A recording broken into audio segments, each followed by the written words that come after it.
Hello folks, welcome to my kitchen. My name is Emily. I'm the registered dietitian here at Harvest Market, and I am back with another recipe this week, and happy 4th of July week. I'm decked out in my red, white, and blue to celebrate. So I have a pretty classic recipe for you this week with a little bit of a twist. I'm going to be doing some BLTs. I mean, you can't get more American than a classic BLT, right? So we are going to be making this really simple recipe, again, with like a couple tips and tricks, I guess, and a few little changes, but really we're kind of sticking to the classic. So first things first, very simple. We've just got a few ingredients here. I'm going to glove up because I'm going to be working with bacon, and I have gloves. That way my hands don't get greasy. So we are going to first start with our bacon. We're going to be cooking our bacon off. I love to cook my bacon in the oven because it is way less mess. It still gets really nice and crispy, but we don't have to worry about grease getting everywhere. And obviously if you're working with, I have a few different bacon options for this week's meal kit. So you have just your regular bacon, you can get turkey bacon or vegetarian bacon, which obviously turkey bacon and vegetarian aren't going to be as greasy, so you really don't have to worry about that as much. But I'm going to be just doing regular bacon because I want to show you a couple tricks. Well, they might not be tricks. You might already be doing this, but anyway, this is what I like to do. So what we're going to do first, preheat the oven 425. I'm going to get a sheet pan ready. I'm just going to be doing a single serving, so I'm just going to be doing, I'll still show you how to do the bacon for 2 people, but then I'm just going to be assembling one sandwich. So I'm going to be doing a 2-person. So with a 2-person kit, what you're going to get is 4 slices of bacon. And then we're going to, since they're really, really long, we're going to cut these all in half. So I'm just going to move them over here. So I have this lined with foil. Foil is, you know, a lot of people say it might not be safe to work with. From what I understand, the current literature, it's safe. It's safe to work with. But if you don't feel comfortable working with it, totally fine, up to you. I just like using it because it's very easy for a cleanup. So what I'm gonna do is I'm gonna kind of like bring up the edges. That way any grease that leaches out will kind of collect in this. Okay, so we're gonna take the 4 slices, and then we're going to cut them in half. So I just have a piece of parchment over my cutting board so I don't have to switch cutting boards. And then I'm just going to cut the slices, the big slices, in half. So then we have essentially 8 slices now, or 4 slices per person. Okay, so I'm going to then lay this out in here. So what we're going to do is we're going to make, and I don't know why I've never thought of this. It just came upon me as I was doing some research as to making BLTs, and I love BLTs, and I just found this out, making little bacon lattice squares. So I don't know about you, but it's always annoying when you cook up your bacon and then you're trying to kind of like get it all to fit on the sandwich, and then some bites don't have bacon and some bites do, and it gets frustrating. So this will solve all of our BLT eating issues. So what we're gonna do is you should have 4 smaller than slices per person or per sandwich. And we're gonna lay these on our foil. There's no need to grease it or spray it or anything like that. And this, we're gonna do 2 laying horizontally, and then we're gonna layer 2 on top, just like this. Okay, and then we're gonna overlap. So I'm gonna take this piece and just overlap, and then I'm gonna take the alternating piece up top and just overlap. So you should have alternating pieces of bacon, just like that. And then any, like on the edges, any, I'm just gonna kind of bring it up and over. So any pieces on top, like this piece, like I'm gonna bring up and over. This piece I'm gonna tuck underneath. So basically we just wanna make a nice square with all of the pieces kind of tucked. Just like this. Up and over, tuck that. Beautiful. So then we have a nice square that, guess what, will fit perfectly on our piece of bread. How cool is that? So then when it cooks up like this,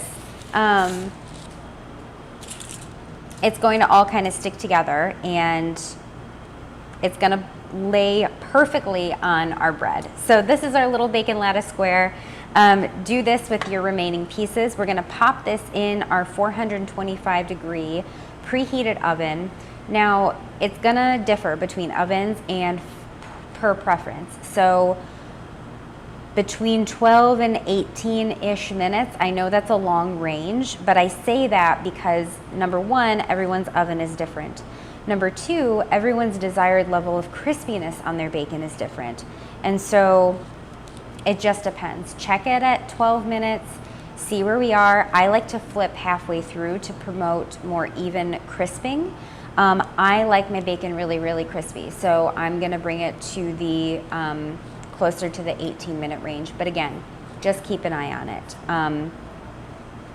All right, we'll be right back. Okay, so while your bacon cooks, you can prep the rest of your ingredients. So give your tomato a good rinse. I'm using some of our local tomatoes, which I'm really excited about. These are so beautiful. So what I like to do to make nice and big slices, first of all, using a serrated knife is really, really great for tomato slicing, unless you have a really nice sharp knife. I just like using a little serrated knife. So I'm just gonna cut the top off. And I like to get nice big slices. I mean, look at that. That's absolutely gorgeous. And if you have extra tomato, you know, eat it on the side. It's delicious. A little salt and pepper on there. So that's the other thing. If you want to season with your own salt and pepper, you can. I really, really like to. I think it just adds some beautiful flavor. Look at these slices. Wow, gorgeous. Okay, so take a little bit of salt and pepper. Beautiful. And so those puppies are done, and we're gonna pull the bacon out of the oven. Okay, so my bacon lattice is done. I pulled her out of the oven, and all of my grease stayed inside the foil, which is fantastic. I just wanna kind of let it rest on here for just like a minute or two. Let it stop cooking because it'll kind of continue to cook. I'm gonna grab a paper towel. So when it stops kind of like sizzling, you can, I'm just gonna transfer it to some paper towel to kind of drain. So I like mine really crispy, and she is. Look at that. Beautiful little bacon lattice. So then I'm gonna pop that on here to kind of drain. And then I'm just going to very carefully kind of fold up the sides here, and I just let this cool. Take it off, let it cool, and you can throw it away. The grease will harden and you'll be fine. So on the same sheet pan, still kind of warm, I'm just gonna put my bread. I'm not gonna do anything. Since my oven is already preheated, I'm just gonna toast it in the oven. Now if you have like a fancy schmancy toaster that you really, really love, or whatever, you want to turn your oven off, you want to throw it in an air fryer, I don't care, just get your bread toasty. So I'm going to throw her in for just a few minutes until we get our desired level of toastiness. Okay, our bread is toasty. I like mine nice and toasty toasty. You hear that? Beautiful. Okay. So now we assemble. Push this off to the side. So, you know, again, like your instruction sheet says, the way you want to put together your BLT is a totally personal experience, okay? So make it a BLT, LBT, TBL, I don't care. It's gonna taste amazing no matter what you do. Oh, and also, if you got cheese on this, what I would recommend doing is toasting your bread first, then put your slice or slices of cheese on the already toasted bread, put just that slice with the cheese back in the oven to get the cheese nice and melty a little bit. Of course, if you want it melty. If you don't want it melty, then don't put it back in the oven. This is really your recipe. You can do with it what you will. I'm just giving you the ingredients and letting you run with it. So we are taking the tarragon mayo. So this is just real mayonnaise, real Hellmann's mayonnaise, a little bit of white balsamic vinegar because I need that acidity. I know mayo has vinegar added to it, but it's that little bit of sweetness and acidity of the white balsamic vinegar that plays beautifully with the tomatoes. And then we have tarragon. So this is tarragon, often called French tarragon, and it's got these really woody stems, and then the leaves are really, really, really long and thin. And it's very similar, it has an anisey flavor, very similar to basil. Oftentimes it's found like dry, it's dried, in its dried form in the use of like chicken salad or something like that, but I think it is gorgeous in this. Okay, so we're gonna dish this puppy up. So I like to kind of disperse the mayo. Again, I'm just making one sandwich instead of the two for two person, just because it's just me. And you can with this dish, which is nice. So if you want to save the rest for later, you absolutely can if it's just you. Okay, so I'm going to slather this on both pieces. You can do one, you can do both. I don't care. It doesn't matter. Okay, and again, the order of things is totally up to you. We're going to do some big hunks of tomato. We got our little bacon lettuce. And then put that top right on there. Oh, baby, look at that. Let's do a beautiful little cross section, shall we? Oh my goodness. This is a stacked sandwich. Let's see if I can get it all the way through. Look at that, BLT! Isn't she beautiful? Oh my gosh.